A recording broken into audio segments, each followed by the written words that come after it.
Bonjour à tous, chers auditeurs. Bienvenue sur mon émission de coup de cœur littéraire. Bon, il y a des flops aussi parfois. Mais en général, je préfère présenter des livres qui m'ont marqué, des livres qui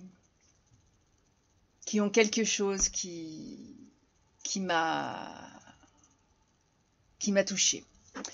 Alors aujourd'hui, je vais vous parler d'un nouveau roman, enfin d'un autre roman de Régis Chaperon, parce qu'en fait il est plus ancien. La semaine dernière, je vous parlais de Deep Blues, et au sujet de Deep Blues, je voudrais quand même ajouter quelque chose. Donc pour ceux qui n'ont pas suivi, c'est l'émission de la semaine dernière. J'ai discuté de ce roman avec l'auteur, puisque c'est pas, enfin, il sort un petit peu de ce qu'il écrit habituellement. Euh, Son lectorat est habitué à des romans d'anticipation, des uchronies. Et justement, son comité de lecture au sujet de Deep Blues lui avait signalé qu'il prenait un risque. Voilà, hein, le risque de surprendre son lectorat. Est-ce que, à votre avis, moi je trouve que c'est très intéressant, est-ce que, selon vous, un auteur qui change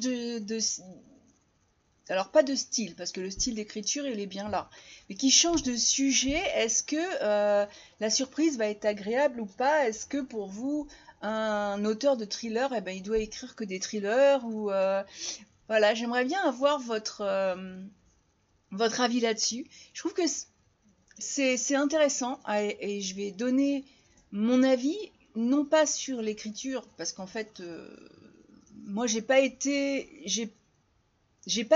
surprise par parce que ça reste Deep Blues, il reste de l'anticipation dedans. Alors finalement, j'ai pas été surprise. Effectivement, les sujets sont osés, mais ils ont le mérite d'être posés justement et ça fait du bien. Mais il y a un groupe de musique que j'ai adoré quand ils sont sortis. Alors, ça remonte, hein. J'adorais quand ils sont sortis. C'est un groupe qui est très très connu et qui au début n'était pas forcément, qui changeait toujours. C'est-à-dire que chaque album avait une nouveauté. Et puis ce groupe a atteint, je dirais, le sommet avec un album et un concert phénoménal, magnifique. Et puis à la suite de ça, ce groupe, je citerai pas, hein, donc attendez pas que je vous passe un extrait. Ce groupe a fait sur ses albums suivants quasiment des copier-coller, c'est-à-dire que dans le style musical, il n'y a plus de nouveautés parce que eh bien, ils avaient leur public et que pour pas perdre ce public, c'est un peu comme s'ils s'étaient cherchés et qu'une fois leur style trouvé, ben ils en changeaient plus. Et en fait, à moi, ça m'a déplu parce que j'avais l'impression d'écouter toujours la même chose et au final bah, je sais pas ce qu'ils sont, enfin si j'ai écouté un truc il y a pas très longtemps mais c'est vrai que c'est plus du tout le même piment, la même découverte. Donc est-ce que vous aimez rester sur les mêmes tons ou est-ce que vous appréciez justement que la plume d'un auteur puisse développer différents sujets? Voilà, ça c'était ma question. Alors aujourd'hui, je vais vous parler d'un autre roman de Régis Chaperon qui s'intitule À l'ombre des ruines. Alors il est plus ancien parce qu'il est sorti le 10 août 2022. En français, il fait 374 pages et j'avais envie de le lire parce que la thématique m'intéressait. Et en discutant de Deep Blues avec l'auteur, je réalise qu'il a encore énormément de projets, donc vous allez continuer à m'entendre parler de cet auteur. Je trouve qu'aujourd'hui, pour moi, c'est un auteur qui est incontournable, même si je vais pas être forcément élogieuse à tous les coups. Il est incontournable parce que j'aime sa plume. Autant ses sujets de réflexion sont nombreux, autant sa plume, elle elle garde son style très addictif et il m'a écrit qu'il avait quand même une centaine de projets de romans en attente, hein, c'est quand même balèze. Son 17e manuscrit vient de revenir de correction, le suivant est en bêta lecture, et le premier jet de celui d'après est déjà terminé. C'est quand même quelqu'un qui écrit énormément, alors je ne sais pas comment il fait. Et en 2025, je pense qu'il me pardonnera de dévoiler ce petit secret. Il compte sortir une saga de 4 romans d'anticipation noire dont le titre sera Ghetto. Alors, moi, personnellement, les romans de Régis Chaperon, je les attends presque avec impatience. Parce que je sais que, quoi qu'il arrive, il n'y aura pas de déception. Que c'est une bonne lecture, que même si j'y trouve pas... bon là, ça va pas être le cas aujourd'hui, je vais vous parler d'À l'ombre des ruines, et il y a encore un sujet, évidemment, qui me touche beaucoup et qui est très important, mais même si c'était pas le cas, c'est plaisant et c'est distrayant. Vous pouvez passer un bon moment, vous pouvez vous échapper et c'est finalement le but de la lecture, non? Alors, À l'ombre des ruines, c'est un roman d'anticipation, là, par contre, qui va nous plonger dans un univers dystopique où les machines et les humains se côtoient dans un contexte de guerre perpétuelle. Le récit alterne entre deux mondes, donc Eredet, on va dire, où les machines se livrent à une lutte acharnée, et Proxima, où les humains se sont réfugiés et tentent de reconstruire une civilisation après avoir fui la guerre. Donc le récit alterne d'une planète à une autre. Alors, l'auteur nous offre encore une fois une galerie de personnages vraiment intrigants et vraiment touchants. Alors, il y a notamment Declan, c'est une machine qui est très différente des autres robots guerriers. Et Hugo, qui est sur Eredet, le dernier humain, puisqu'à force de guerre. La rencontre entre ces deux personnages va vraiment bouleverser leur destin et remettre en question les schémas établis. J'ai adoré d'ailleurs la façon dont c'est développé. Encore une fois, la plume de Régis Chaperon, elle est fluide, elle est immersive. Elle m'a tenue vraiment en haleine jusqu'au bout de l'histoire. J'ai été vraiment... c'est vrai que j'étais happée. Il y a des questionnements sur la nature de l'homme, la répétition des erreurs du passé, la possibilité d'un avenir meilleur, grâce à la lecture. Donc vous comprenez pourquoi effectivement le sujet me touche de près. Et ça donne au roman une profondeur vraiment qui pousse pas à réfléchir sur le coup. Parce que l'histoire est tellement génialissime qu'on se pose pas trop la question. La question, je me la suis posée après. Alors, et là, je vais mettre un bémol et une critique parce que j'étais tellement enthousiaste dans ma lecture que je suis restée sur ma faim. Alors, je voudrais savoir, parce que j'ai des questions, moi. C'est une fin ouverte qui éventuellement laisse présager une suite à l'histoire. Et je me demande si l'auteur a prévu d'écrire un deuxième opus justement pour explorer davantage ce bel univers riche en potentialités. Non, j'avoue que sur le dernier point, j'ai détesté l'auteur. J'étais vraiment partie dans mon truc et je me suis dit on s'arrête là. Mais ça va pas du tout. Alors je peux éventuellement écrire une suite alternative, mais c'était pas trop le but. Mais bon, malgré ça, là c'est vraiment le coup de cette fin très ouverte qui m'a qui m'a surprise. J'ai dit mince, il n'y a plus de pages. Oh, quel dommage. Et c'est là d'ailleurs que j'ai commencé à réfléchir sur sur la question de la lecture que j'avais plus, quoi, et que j'espérais. En fait, la nature humaine, elle est présentée à travers le personnage d'Hugo. C'est le dernier humain de la planète Eredet, et malgré le contexte de guerre, de destruction qui l'entoure, Hugo, il a quand même espoir en sa capacité à trouver des solutions en vivant au travers de ses lectures. Il a trouvé refuge dans des livres qu'il a trouvés dans des ruines, donc.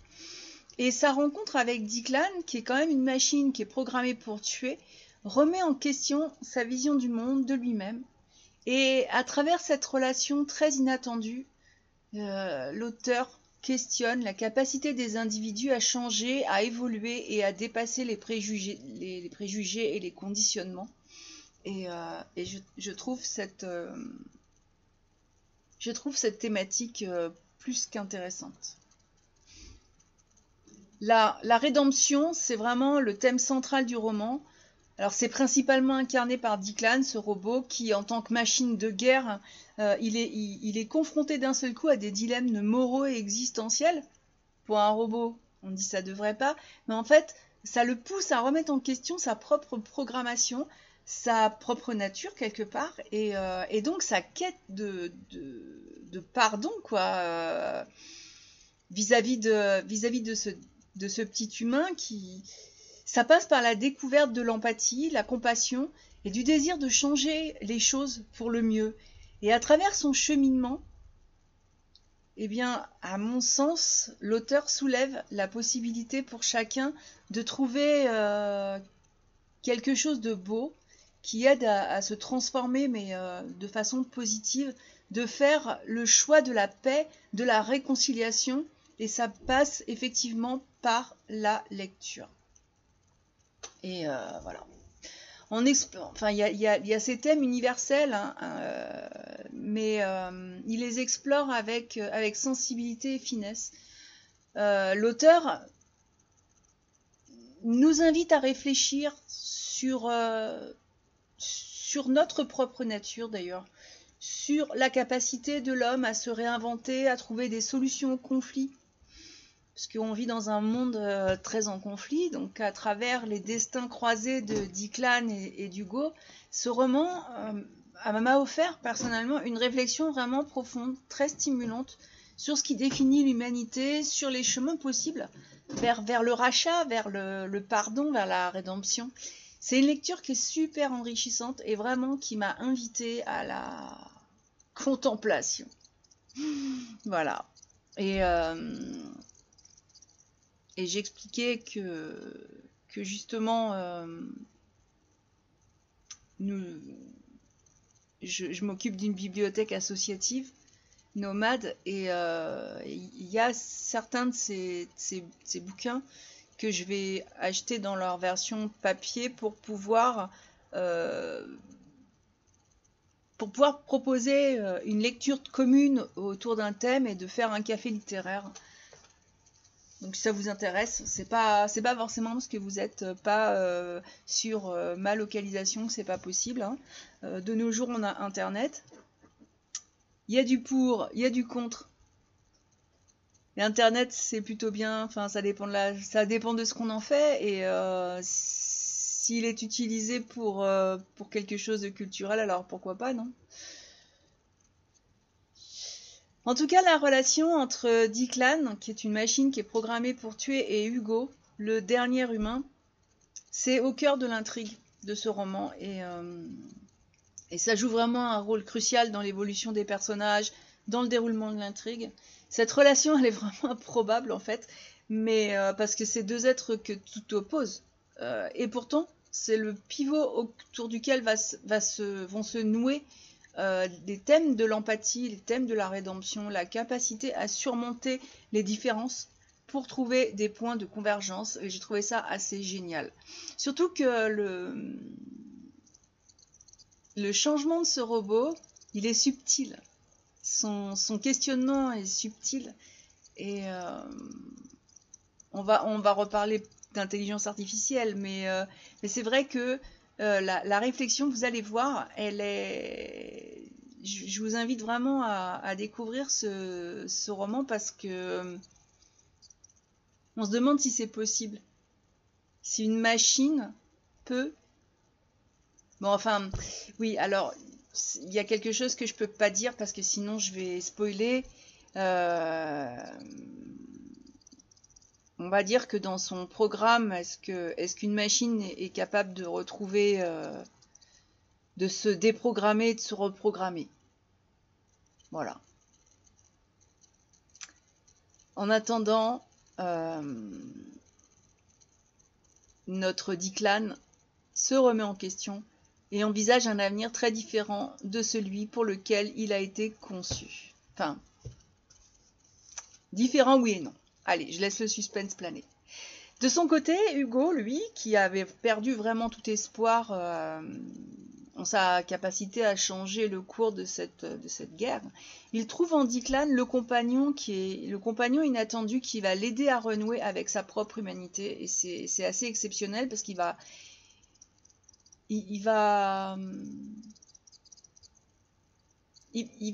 réussir à surmonter des obstacles, et la relation entre les deux personnages témoigne de la puissance des liens qui peuvent se nouer entre des individus que tout oppose en apparence.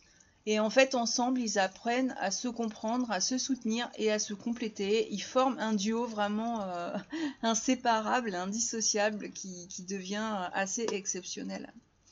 On se demande toujours... alors, il y a une ambiance quand même de danger. On se demande toujours ce qui va se passer, mais l'impact de cette relation entre Declan et Hugo réside juste dans leur capacité à se transcender, à dépasser leurs limites, à s'ouvrir à l'autre. Et leur histoire, elle met tellement en lumière la possibilité de quelque chose de nouveau, la rédemption, la transformation, le pouvoir des liens pour influencer ou modifier le destin. Et à travers cette relation singulière et touchante, Régis Chaperon a exploré avec vraiment beaucoup de finesse ce thème de la réconciliation, de l'acceptation, de la différence, de la force de l'amitié, dans un monde qui est en proie à la destruction et à la haine, et comme quoi, même dans la plus noire des histoires, en fait, on a toujours une ouverture vers quelque chose de beau. C'est ce qui pousse à la réflexion, parce qu'on se dit, si c'est possible dans un roman, pourquoi pas? C'est surtout que l'écriture est tellement réaliste qu'au final, ça a l'air si simple. Et de l'autre côté, on a donc les humains qui se sont réfugiés sur Proxima après un long voyage. Ils ont fui cette guerre qui ravageait leur planète, et ils ont reconstruit une nouvelle civilisation. Et pourtant, malgré leurs efforts pour établir un nouvel ordre, une société pacifiée, un projet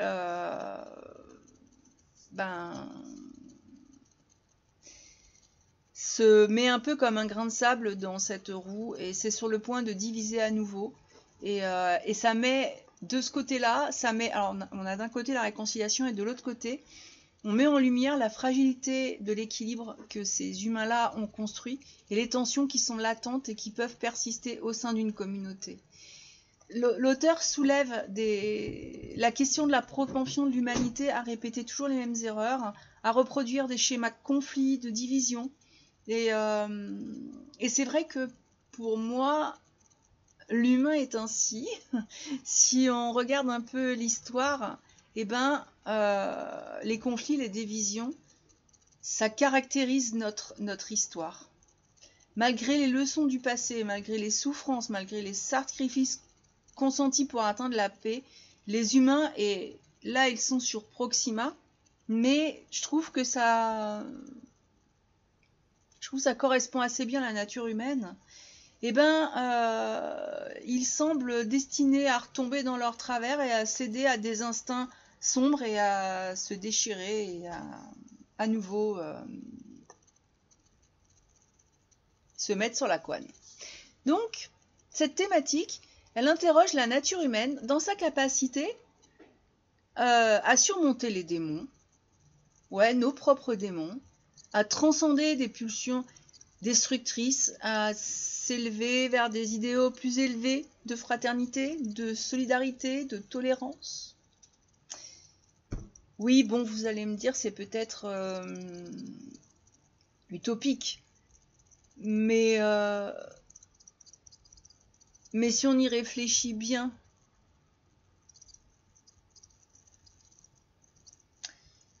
quand on lit, à travers la situation sur Proxima, je vous promets que l'auteur met en lumière la vulnérabilité de l'humanité face à ses propres travers et il souligne la nécessité qui est vraiment cruciale d'apprendre de ses erreurs passées pour éviter de répéter dans le futur. Je dis toujours que l'humain n'a pas de mémoire et c'est dommage parce que je le disais la semaine dernière pour ce roman qui avait quand même très beaucoup à la psychologie, c'est mon domaine de compétence et c'est vrai que si on étudie notre histoire, vous allez, c'est foudroyant comme on peut répéter les mêmes conneries. Si encore on répétait les trucs qui sont bien, mais non. Et le cerveau humain est malheureusement ainsi fait. C'est vrai que, je sais pas, ça doit être dans notre... ça doit être dans notre cerveau reptilien, on a une tendance à être attiré vers les ondes plus négatives que positives. Et du coup, c'est un travail de tous les jours au moins d'être reconnaissant. C'est-à-dire d'être toujours heureux de ce qu'on a et de pas rentrer dans la colère, de pas rentrer dans la... Donc ça m'a beaucoup interpellée cette grosse... comment dire ?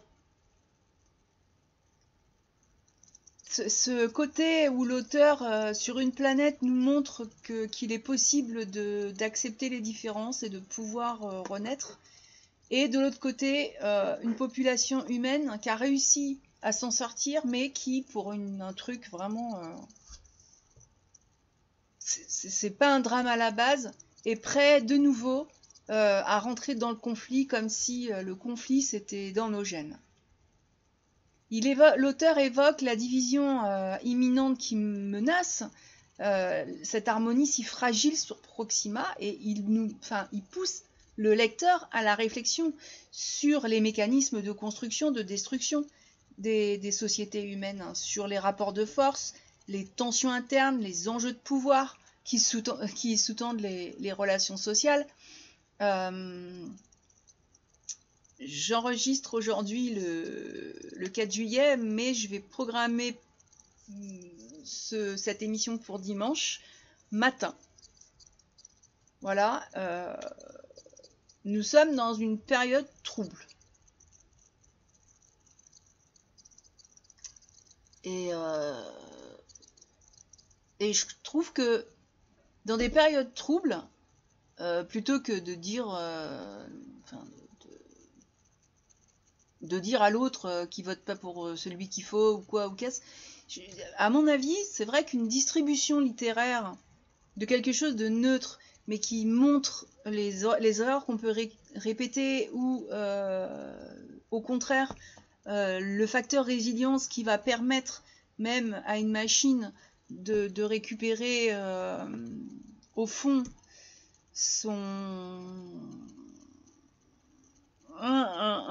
je suis embêtée. Son programme initial,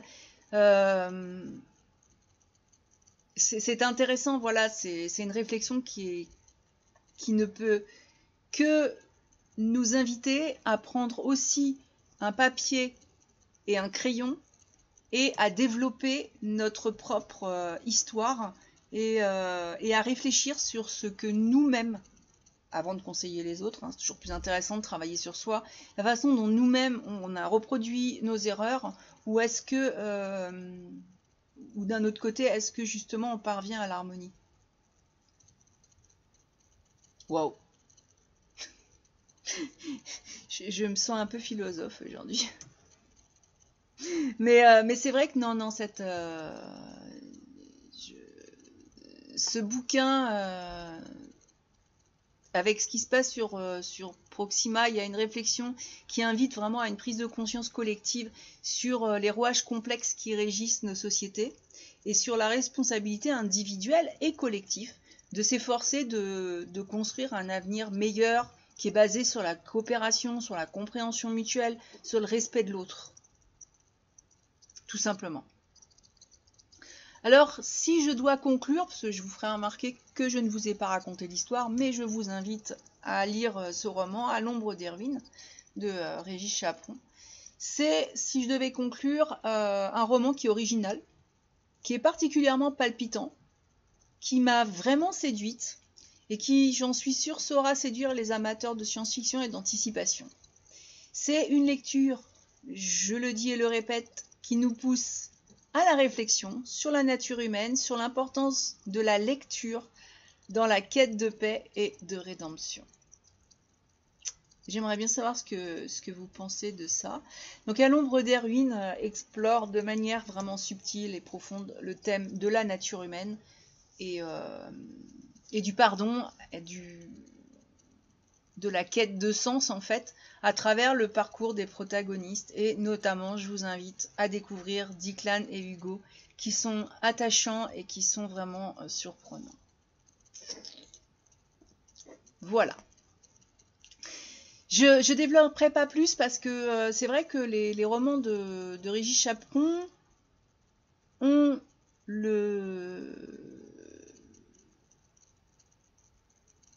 Enfin, c'est une qualité. De rentrer tout de suite dans le vif du sujet, il n'y a pas de blabla. C'est vrai que l'auteur ne s'éparpille pas.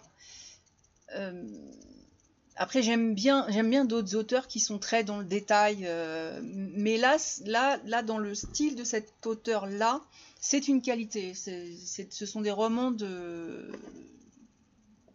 Combien j'ai dit qu'il faisait celui-là?